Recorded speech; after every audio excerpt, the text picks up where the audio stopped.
Oi, gente, aqui é o Rafael da Consultec. Estamos aqui na nossa primeira aula, né? Primeira aula da NR13. Nós vamos estudar aqui a norma completa. Vamos estudar a NR13 aqui de fio a pavio, né? Vamos estudar caldeiras, vasos de pressão, tubulações e os tanques metálicos de armazenamento. Vamos estudar as categorias, as suas classificações, os seus enquadramentos, dispositivos de segurança. Vamos estudar também como classificar vasos de pressão, os acessórios, instrumentos das tubulações e como inspecionar esses equipamentos. Então, essa é a primeira aula. Nós vamos falar do campo de aplicação da NR13. Então, além da norma NR13 atualizada agora em 2022, nós vamos utilizar também alguns materiais técnicos da Secretaria de Inspeção do Trabalho, né, do Ministério do Trabalho e Emprego, para nos basear nos nossos estudos. Então, as aulas são bem interessantes, elas servem para técnicos de segurança, engenheiros e também pessoal que tem curiosidade de conhecer a NR13. Então, a nossa primeira aula, campo de aplicação da NR13. Então, bora lá. Consultec, olhos que veem além da lei. Na pressão, um vapor vai e vem. Segurança gravada no metal também.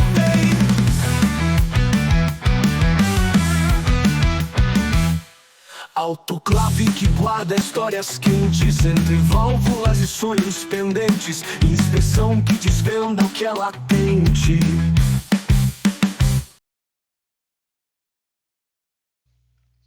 Meu nome é Rafael de Oliveira, sou profissional legalmente habilitado, graduado em Engenharia Mecânica e com especialização em Engenharia de Segurança do Trabalho. Na Consultec, nós atuamos com laudos, inspeções técnicas e treinamentos, também voltados para NR13, a área onde eu atuo desde o ano de 2018.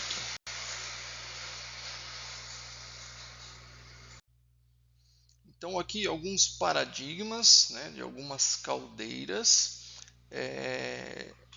Entendemos aqui a instalação de caldeiras, o conjunto de caldeiras, vasos de pressão, as tubulações e os tanques metálicos de armazenamento podem fazer ou não parte de um conjunto, como por exemplo de uma caldeira.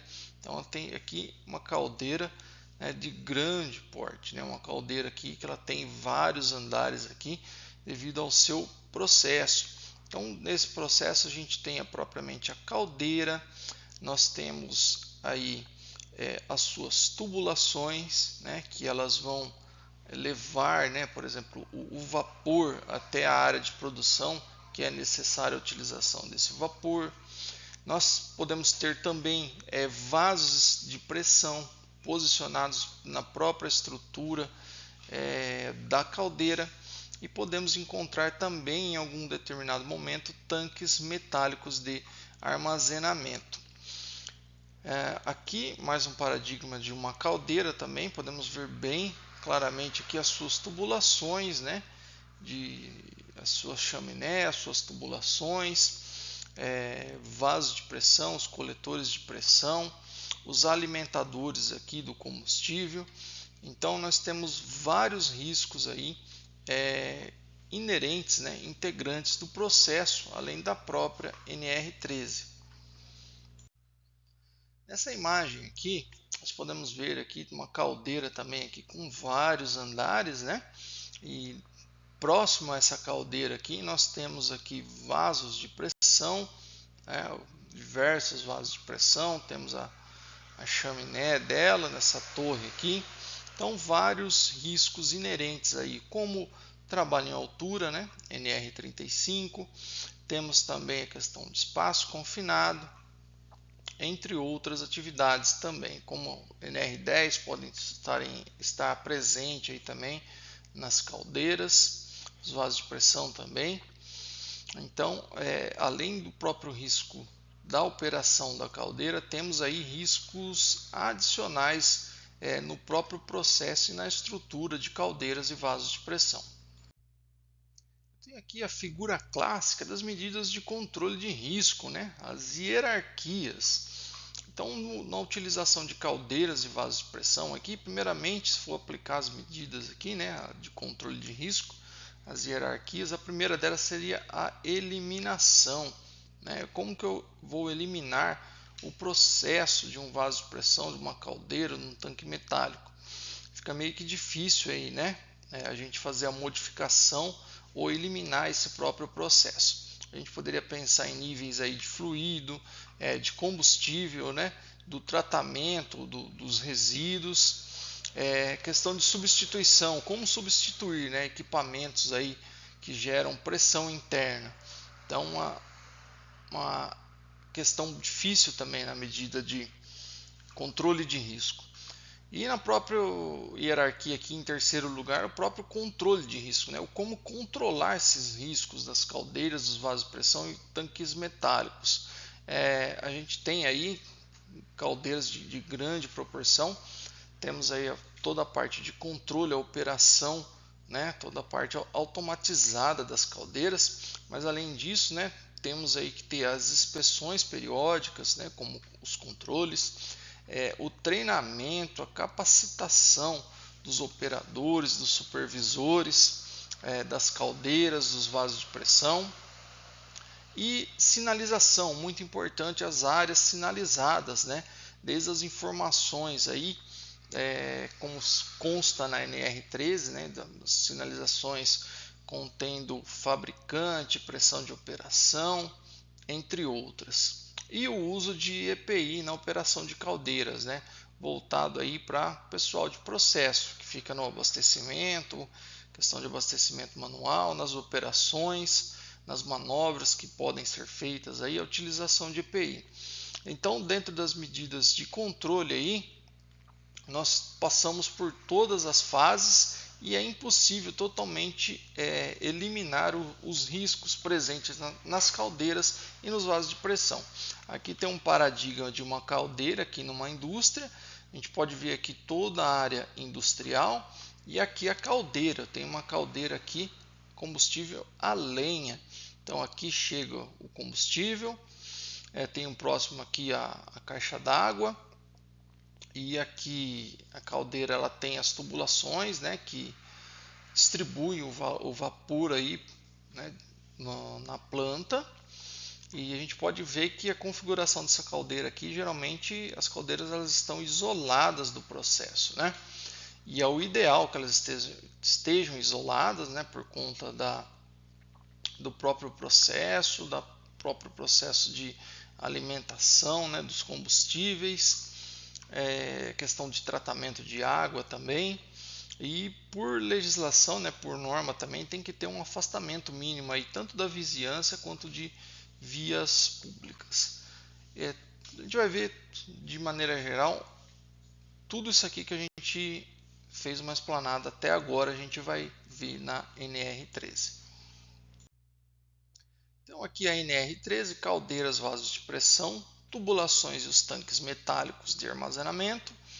Da última atualização em 22/12/2022, estamos aqui no ano de 2025 e utilizando a última atualização da NR13, que foi em 2022. Bom, o objetivo desta norma regulamentadora é estabelecer requisitos mínimos para a gestão da integridade estrutural de caldeiras, vasos de pressão, suas tubulações de interligação e tanques metálicos de armazenamento, nos aspectos relacionados à instalação, inspeção, operação, manutenção, visando segurança e saúde dos trabalhadores.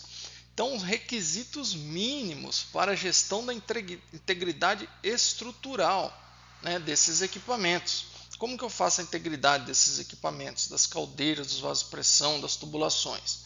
Bom, primeiro, uma boa gestão, né, dos operadores, gestão dos materiais utilizados, das manutenções, periódicas, das inspeções, né, que isso é muito importante, realizadas por profissional legalmente habilitado, e tudo isso relacionado desde a instalação, como a gente viu, né, na instalação das áreas de caldeiras e vasopressão, as suas inspeções periódicas, inspeções diárias, inspeção realizada pelos supervisores, pelos próprios operadores, as inspeções periódicas realizadas por profissionais legalmente habilitados, a questão da operação, né, aspectos relacionados à operação, o treinamento desses operadores, a reciclagem, né, o conhecimento prático de um operador de caldeira e as manutenções periódicas aí das caldeiras e dos vasos de pressão. Nesse item da norma aqui podemos ver que o empregador é o responsável pelas adoções das medidas determinadas na NR. O disposto no item anterior também se aplica a equipamentos pertencentes a terceiros circunscritos ao estabelecimento do empregador. Então, se você tem uma empresa terceira e contratada para realizar serviço no interior da sua empresa e essa empresa utiliza vasos de pressão, que é o que é mais comum aí, essa empresa, você fica responsável, a empresa contratante fica responsável aí sim por toda a documentação, por operação dessa caldeira ou desse vaso de pressão no caso. A responsabilidade do empregador não se elide o dever do proprietário dos equipamentos de cumprir disposições legais. Então toda atividade, operação que envolver contratação de empresas terceiras que for utilizar o vaso de pressão, é muito importante já solicitar toda a documentação relativa aí à NR13, desde do prontuário, o certificado de capacitação dos operadores, entre outros documentos. No item 13.1.4, considera-se estabelecimento com serviço próprio de inspeção de equipamentos, o SPIE, aquele cujo empregador obtém de forma voluntária a certificação prevista no anexo 2 dessa NR13, né? Ou seja, empresas que desejam manter, o seu serviço próprio de inspeção de equipamentos, elas devem seguir todo um requisito, todo um passo a passo, todo um processo de certificação, né? Deve ter um profissional legalmente habilitado, os inspetores e instrumentação necessária para as inspeções periódicas, para se tornar um serviço próprio de inspeção de equipamentos. Bom, qual que é a vantagem do serviço próprio de inspeção de equipamentos? Para empresas que são fabricantes, das caldeiras e vasos de pressão, e além disso, a vantagem seria para empresas aí que tem muitos equipamentos, tem muitas caldeiras, muitos vasos de pressão, tanques metálicos, tubulações que devem ser inspecionadas. E a empresa que tem o serviço próprio aí, ela consegue um prazo maior no intervalo das inspeções periódicas. Isso a gente vai ver mais a fundo nas próximas aulas. Mas falando do anexo 2, traz aqui os requisitos para a certificação do serviço próprio de inspeção de equipamentos. O SPIE da empresa, organizado na forma de setor, seção, departamento, divisão ou equivalente, deve ser organizado por um OCP, um organismo de certificação de produtos, acreditado pelo Inmetro, que irá verificar por meio de auditorias programadas o atendimento aos seguintes requisitos: existência de pessoal próprio da empresa onde estão instaladas os equipamentos, caldeiras, vasos de pressão, tubulações e tanques, com dedicação exclusiva a atividades de inspeção, avaliação de integridade e vida remanescente, com formação, qualificação e treinamentos compatíveis com a atividade proposta de preservação de segurança. Mão de obra contratada para ensaios não destrutivos, certificada segundo a regulamentação vigente, e para outros serviços de caráter eventual, selecionado e avaliado segundo critérios semelhantes a utilizar a mão de obra própria, e o serviço de inspeção de equipamento proposto com o responsável pelo seu gerenciamento, formalmente designado para esta função. Então, além de ter o pessoal próprio aí, né? Esse pessoal deve ter formação, qualificação, treinamentos compatíveis, né, com as atividades aí de inspeção, e também a necessidade de contratação de mão de obra para ensaio não destrutivo, né, que atende aí toda a legislação.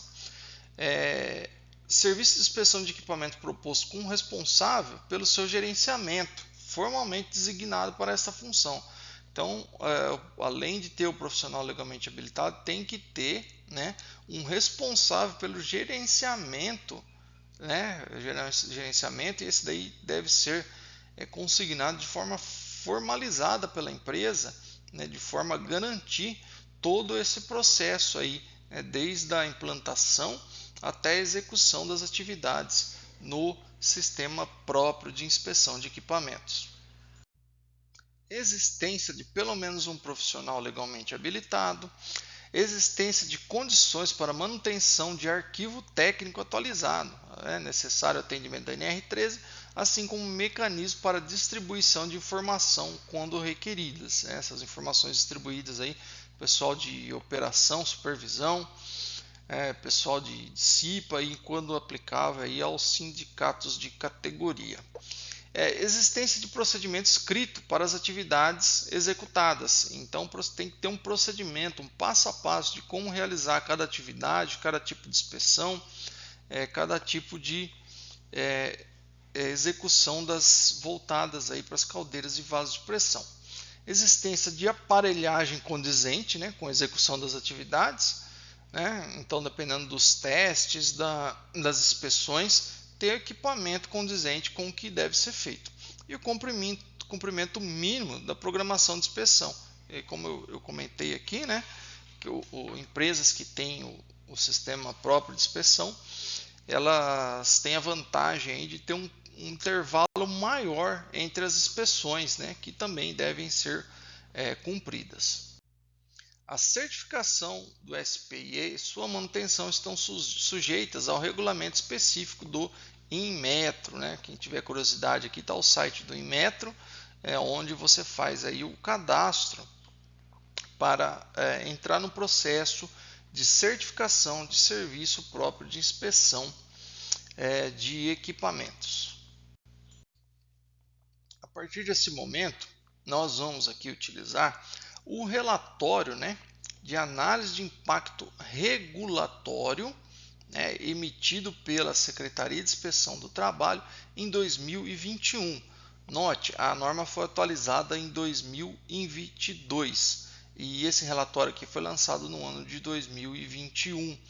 Então nós vamos estudar esse relatório aqui, né, antes de dar sequência nos próximos passos aí da NR13.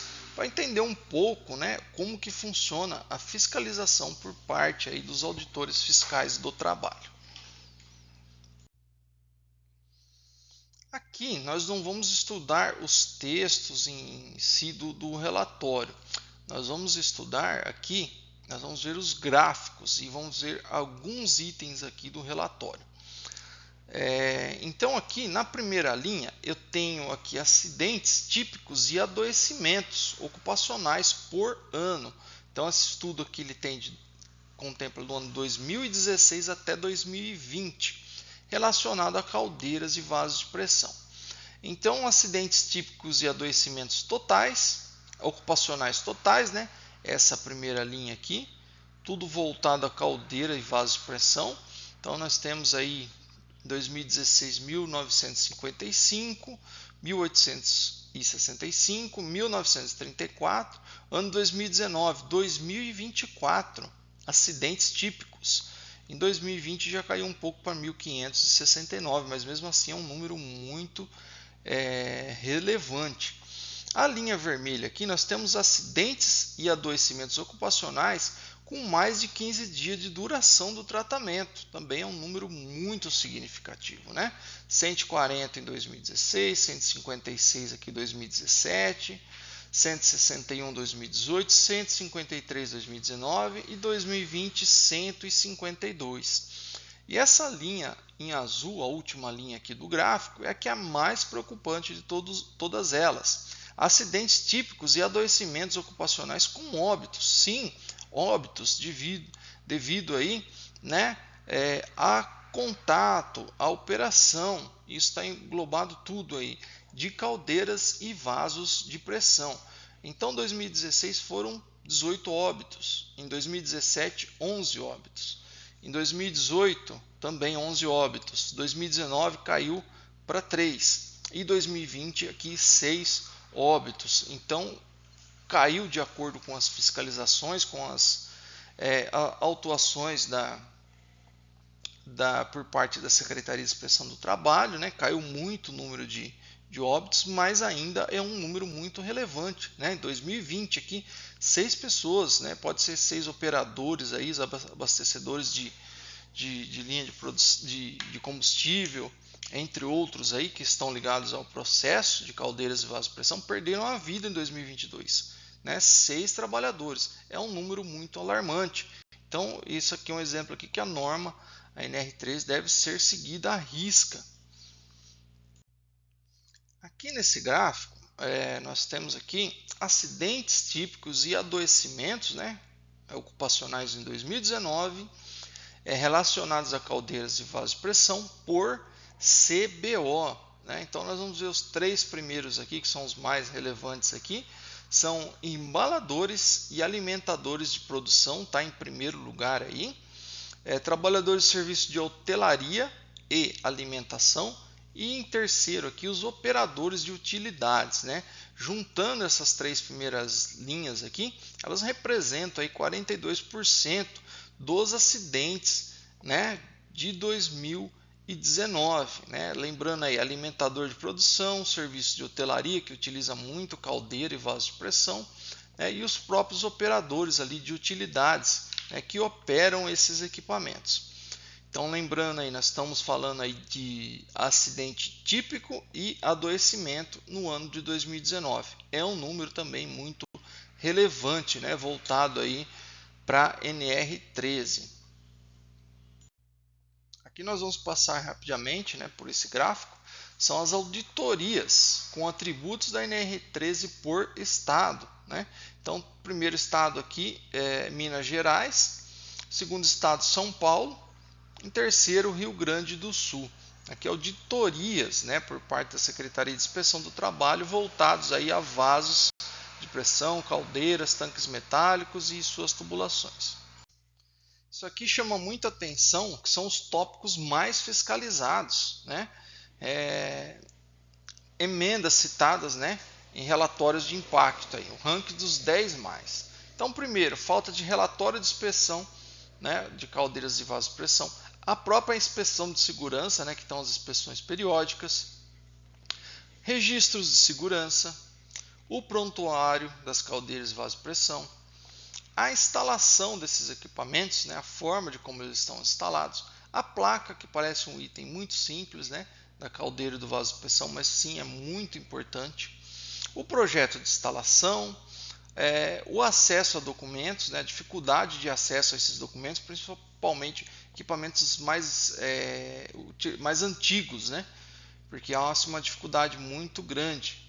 Hoje em dia aí, nós estamos aí na era digital, tudo fica mais fácil o acesso à documentação, né? Porém, equipamentos mais antigos, né, tem-se uma dificuldade, né, em encontrar e acessar esses documentos aí, como prontuários, manuais, né, os dispositivos de segurança e, por último, instrumentos de controle. Esses aqui são os tópicos dos itens mais fiscalizados. Então, atenção a esses tópicos aqui, né, voltados para a NR13, né, você que está assistindo o vídeo aí, da sua empresa, onde você trabalha, aí, onde você presta serviço, esses itens aqui são os mais fiscalizados. Temos aqui as autuações por equipamento. Então aqui em primeiro lugar estão os vasos de pressão. As pessoas, os profissionais aí que não têm muito conhecimento em NR13, eles acabam aí deixando um pouco de lado a questão dos vasos de pressão, né, por serem equipamentos e alguns casos aí, equipamentos menores, né, equipamentos que não de risco, né, de categoria de risco, de grupo de potencial de risco às vezes menor, acabam deixando para trás. Mas sim, né, esses equipamentos merecem e devem ser aí inspecionados aí de acordo com a NR13, devem cumprir todos esses requisitos da NR13, né? Então, em primeiro lugar aí vasopressão, segundo caldeira, em terceiro tubulação, né? O quarto aí geral, e tanques metálicos aí a gente não tem nenhuma autuação em tanques metálicos. E aqui autuações por tópicos. Em primeiro lugar, a inspeção de segurança, o prontuário, o registro de segurança, né? Quando a gente fala assim, prontuário, é o prontuário que deve ter, de acordo com a NR13, né? Deve ter todo o histórico ali, o teste hidrostático, as inspeções periódicas, né? Todo o cálculo da PMTA, as pressões de operação, registros das válvulas de segurança, suas calibrações e o registro dessas inspeções e manutenções periódicas que não são cumpridas, elas devem ser feitas aí no prontuário. A instalação desses equipamentos, o projeto de instalação, que a maioria o pessoal acaba instalando e não faz um projeto de instalação, a placa de identificação, muito importante, o operador, né? Deixar de ter um operador específico para esses equipamentos, ou até aí o operador, esse item aqui, não ter um treinamento de acordo com a NR13. Os dispositivos de segurança, abertura de CAT por conta de acidentes, os instrumentos de indicação de pressão, né? O manômetro, seja ele analógico ou digital, e certificado de calibração. Essas são as atuações aí, os tópicos mais autuados aí pela Secretaria de Inspeção do Trabalho. Aqui nós temos autuações em caldeiras por tópicos. Primeiro lugar aqui é documentos, né? Falta de documentos, falta de operador, falta de inspeção de segurança, a instalação das caldeiras, né? Identificação no campo, projeto, outros itens críticos. E aqui então temos as autuações por tópicos em caldeiras. E aqui, nesse próximo gráfico, autuações por irregularidades em caldeiras, né, voltadas aí para o operador. A falta de operador está em primeiro lugar aqui. Estágio prático, né, falta deixar de documentar a carga horária do estágio prático do operador de caldeira. Operação de caldeira por profissional que não cumpre requisitos de capacitação. E a falta também de reciclagem, né, dos operadores.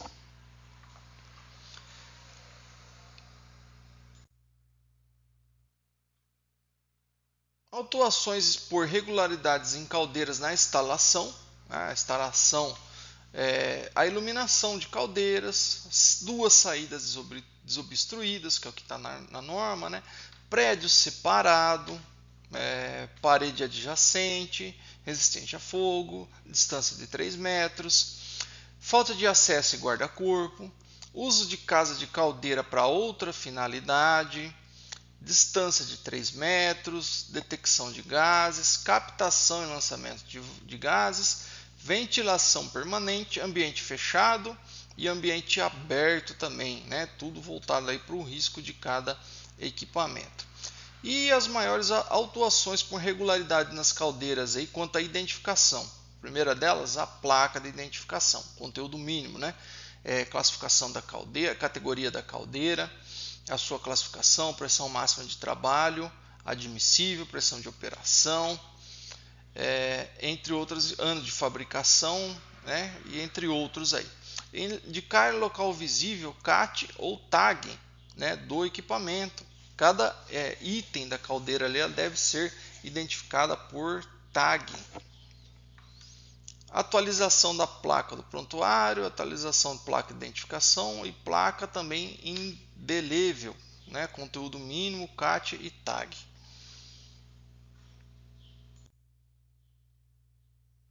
Autuações por regularidades em caldeiras, é muita atenção aqui aos itens críticos. A ausência de injetor, né? O injetor do combustível. Calibração e boas condições. Calibração, boas condições e neutralização do risco grave e eminente. Falta de controle de nível automático. Falta de controle de nível, né? Esse daqui o analógico. Manutenção preventiva e ausência de PI. Painel em sala de controle para a categoria A, né? E neutralização sem observar critérios. Tudo isso são itens críticos na questão aí de caldeiras e vasos de pressão. Estamos vendo aqui, né, a operação de caldeiras e vasos de pressão, fazendo teste nas válvulas aqui de segurança.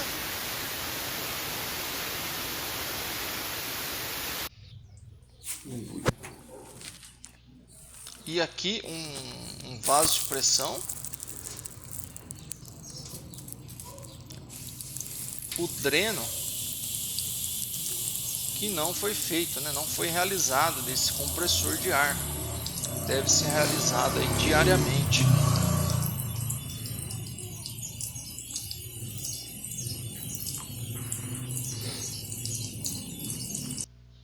Então temos aí o acúmulo de água, né, no vaso de pressão, no caso do compressor de ar. Temos o acúmulo de água, e esse acúmulo de água em excesso aí, ele vai ocasionar aí danos na estrutura do equipamento. Então nós vamos ver aí passo a passo mais para frente o que pode acontecer com esses danos à estrutura. Aqui a questão da localização, né? A parte que parou o vídeo aqui, nós temos aqui a instalação, o próprio teste das válvulas de segurança aqui, que devem ser realizadas periodicamente, né, os testes. Durante os testes aqui, eles estão até danificando a própria estrutura, então um sinal que não foi bem projetado. Agora nós vamos ver um vídeo aí da caldeira Redutec, né, do acidente que aconteceu no ano de 1990. Esse vídeo é muito interessante. Projetada e construída pela Companhia Brasileira de Caldeiras e Equipamentos Pesados, a caldeira de CO começou a operar em 1977. Utiliza como combustível principal o monóxido de carbono, efluente da unidade de craqueamento catalítico, e tem capacidade para gerar 150 toneladas por hora de vapor superaquecido a pressão de 42 kg por centímetro quadrado e temperatura de 399 graus Celsius. Possui 8 queimadores e pode utilizar, além do gás CO, óleo e gás como combustíveis suplementares. Os queimadores de gás combustível têm as seguintes características: pressão máxima 1,5 kg por centímetro quadrado. Vazão de projeto 1.500 kg por hora. A instrumentação é do tipo Sistema Digital de Controle Distribuído. O controle de vazão de gás é associado a um controlador de pressão mínima, através de um seletor passa maior. Quando o sinal do FIC torna-se menor que o sinal do PIC, este passa a garantir o fornecimento de gás a uma pressão adequada para os queimadores.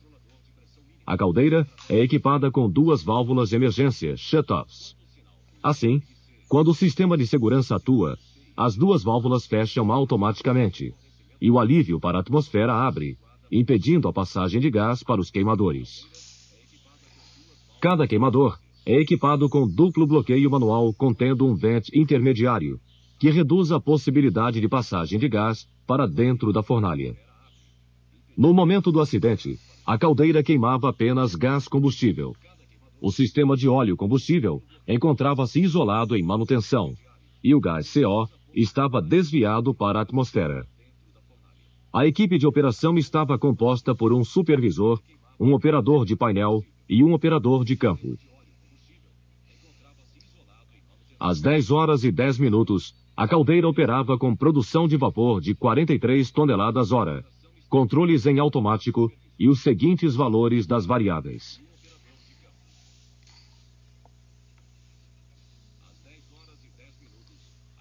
Pressão de gás no coletor geral com 3,4 kg por centímetro quadrado. Abertura da válvula controladora de gás combustível, 50%. Pressão de gás nos queimadores, 1,2 kg por centímetro quadrado. Vazão de gás combustível, 3,9 toneladas hora com apenas 2 queimadores acesos. Às 10 horas e 13 minutos, variações excessivas dos flaps causam a queda da caldeira por atuação da proteção de baixo fluxo de ar. A pressão e a vazão de gás caem a zero. Com o controle em automático, a abertura da válvula sobe para 100% em função do corte de vazão. O supervisor ordena ao operador de campo que feche as válvulas de gás dos 2 queimadores. Com os ventiladores operando, o sistema de intertravamento começa a contar o tempo de purga de 3 minutos. Mais preocupado com a causa da queda da caldeira do que com seu imediato retorno à operação, o operador de painel verifica o nível do tubulão, que varia bastante. Às 10 horas e 16 minutos, o intertravamento permite o rearme das válvulas shut-off. O supervisor ordena pelo intercomunicador que o operador de campo rearme as válvulas e acenda o primeiro queimador. Como a abertura da válvula controladora de gás estava em 100%, com o rearme das válvulas shut-off, a pressão de gás nos queimadores sobe, equiparando-se com a pressão do sistema. Às 10 horas e 19 minutos, cumprindo as orientações do supervisor, o operador de painel passa o FIC de gás manual e tenta reduzir a abertura da válvula controladora de gás. Às 10 horas e 20 minutos, o operador de campo acende o primeiro queimador. A abertura da válvula é de 85%. A pressão de gás do queimador, 2,75 kg por centímetro quadrado. E a vazão de gás, 3.440 kg por hora. O supervisor insiste em que o operador de painel continue fechando a válvula de gás até 40% de abertura. O operador de campo comunica que o primeiro queimador está aceso. O operador de painel nota algo estranho e comunica ao supervisor que ordena o acendimento do segundo queimador. O operador de painel passa o controlador de pressão mínima de gás para manual e continua tentando fechar a válvula. Ao atingir a abertura de 80%, o PIC assume o controle, que a partir daí não fecha mais, embora o operador continue reduzindo o sinal de saída do FIC. Ao iniciar o acendimento do segundo queimador, o operador de campo não percebe que o primeiro já está apagado. A pressão de gás era de 2,8 kg por centímetro quadrado, e com a abertura do bloqueio, desce para 2,6 kg por centímetro quadrado. A abertura da válvula controladora era de 80%, e a vazão de gás era de 4.800 kg por hora. Às 10 horas e 23 minutos, ocorre a explosão da caldeira. Após o acendimento do primeiro queimador, a caldeira ficou aproximadamente 3,5 minutos recebendo gás sem queimar, a uma vazão média de 3,50 toneladas por hora. Até a ignição da mistura explosiva causada pelo acendimento do segundo queimador, estima-se que a caldeira tenha recebido 204 kg de gás combustível. Estudos técnicos mostram que uma quantidade de gás da ordem de apenas 25 kg já seria suficiente para explodir a fornalha. Em síntese, as causas do acidente foram: hábitos impróprios. Houve falha na avaliação do risco. Após a queda, a caldeira foi reacesa sem verificação das variáveis operacionais. Houve pressa não justificada em colocar a caldeira novamente em operação, já que as demais tinham capacidade suficiente para absorver a queda da CO 5001. Essa precipitação resulta de uma cultura onde a continuidade operacional e o rápido retorno à operação ainda prevalecem sobre o fator segurança. Falha na supervisão. O supervisor e o operador de painel permaneceram no painel durante o reacendimento, com apenas um operador no campo. A prática é a permanência de 2 operadores no campo e apenas um no painel, para melhor supervisão do acendimento. Houve falha de supervisão, por ter sido liberado o acendimento do primeiro queimador, sem a certeza do correto posicionamento da válvula controladora de gás. Repetiu-se a falha no acendimento do segundo queimador. Quebra de procedimento. Ao receber a liberação do supervisor, o operador de campo acendeu o primeiro queimador sem observar a condição limite de pressão. Fato semelhante ocorreu no acendimento do segundo queimador. Postura imprópria. Apesar de previsto em projeto, a caldeira não dispõe de sensores de chama, fundamentais para que o operador de painel percebesse o apagamento do primeiro queimador. Por serem inadequados, os sensores originais foram removidos e sua substituição não recebeu a prioridade devida. Falha de habilitação. O procedimento do operador de painel para fechamento da FRCV de gás combustível foi inadequado, porque estava sendo utilizada a tela indevida do SDCD. Por isso, decorridos 4 minutos desde o momento em que o controle foi passado para manual, o operador de painel ainda não havia conseguido reduzir a abertura da válvula até o valor pretendido. Esse procedimento revela falta de habilitação do operador.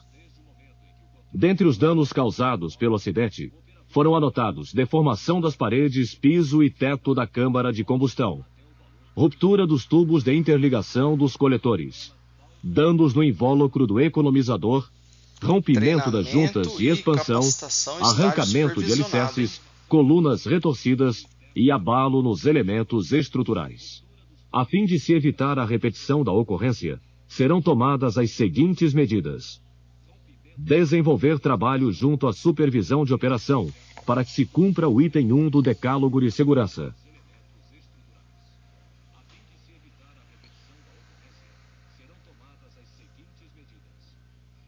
Implantar e desenvolver método de auditagem que permita à gerência operacional avaliar o cumprimento e conhecimento dos procedimentos existentes.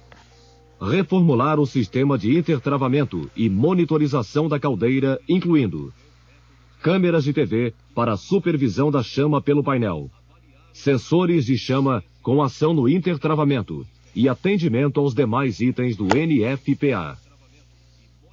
Efetuar reciclagem dos operadores nas seguintes disciplinas: malha de controle de caldeiras, combustão, SDCD. A administração da refinaria Duque de Caxias espera que, através do processo de divulgação e discussão do conteúdo deste filme, acidentes semelhantes sejam evitados.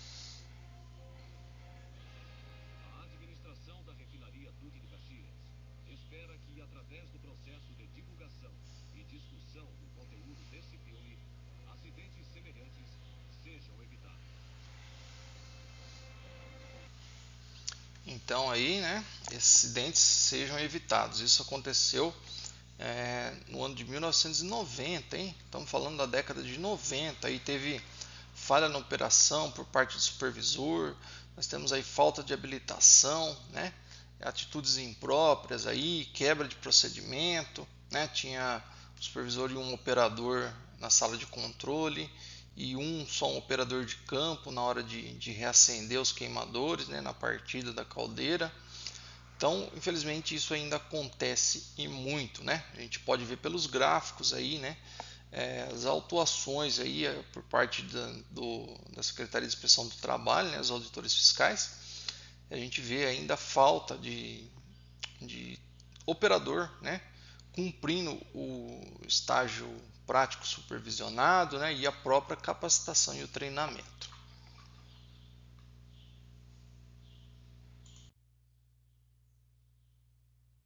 Essa caldeira da Reduc, né, o acidente foi em 10 de julho de 1990, ocasionou aí 3 mortos. Quem quiser conferir a matéria na íntegra, né, tá na Sind Petro Caxias, pode acessar o site por esse link aqui.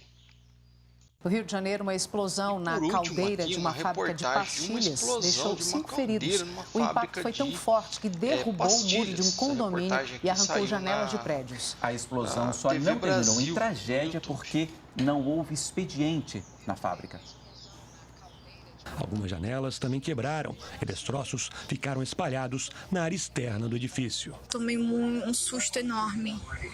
Minha janela tremeu toda, achei que era alguma coisa no bloco. 5 pessoas ficaram feridas na explosão. Elas foram socorridas no local pelo Corpo de Bombeiros e liberadas em seguida.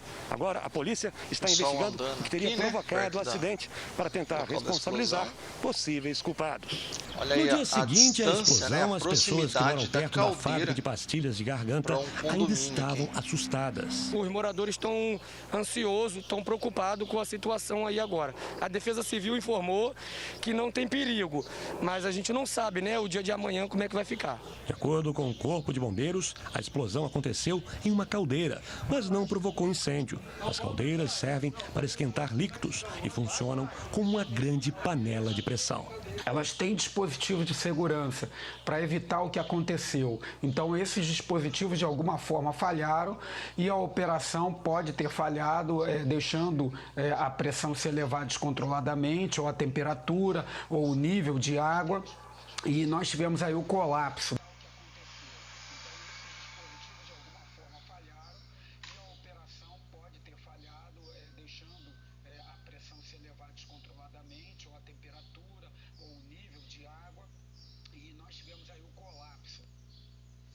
É muito importante aí a opinião do especialista no final, né? Falha na operação, né? Os equipamentos de instrumentação e controle, né, podem ter falhado, né? Inspeção periódica, né? E também a instalação dessa caldeira, né? Muito próxima ali, né? Por conta de espaço ali, o pessoal acaba colocando em qualquer lugar, bem próximo aí um muro ali do condomínio, né? A gente vê na reportagem falando aí que acertou até janelas, né? Além de derrubar um muro, acertou e quebrou janelas também. Então, por isso, dessas medidas de segurança aí, e proteção em caldeiras e vasos de pressão. Encerramos a primeira aula aqui, tá? Espero que você tenha gostado. Continue conosco aqui nessa jornada. Nós vamos estudar a NR13 de fio a pavio. Então eu peço para você se inscrever no canal aqui da Consultec, deixe o seu like aqui no vídeo. Se tiver dúvida, pode comentar aqui que a gente vai tirando as dúvidas e nos ajude aí, né, com a inscrição no canal. Isso ajuda muito aqui na plataforma. Na Consultec nós realizamos treinamentos, laudos técnicos, inspeções técnicas, voltado para a NR13. Então tem o nosso contato aí no final. Se você tiver necessidade, pode entrar em contato conosco aí pelo WhatsApp ou por e-mail. Um abraço a todos e até a próxima aula. Segurança gravada no metal também.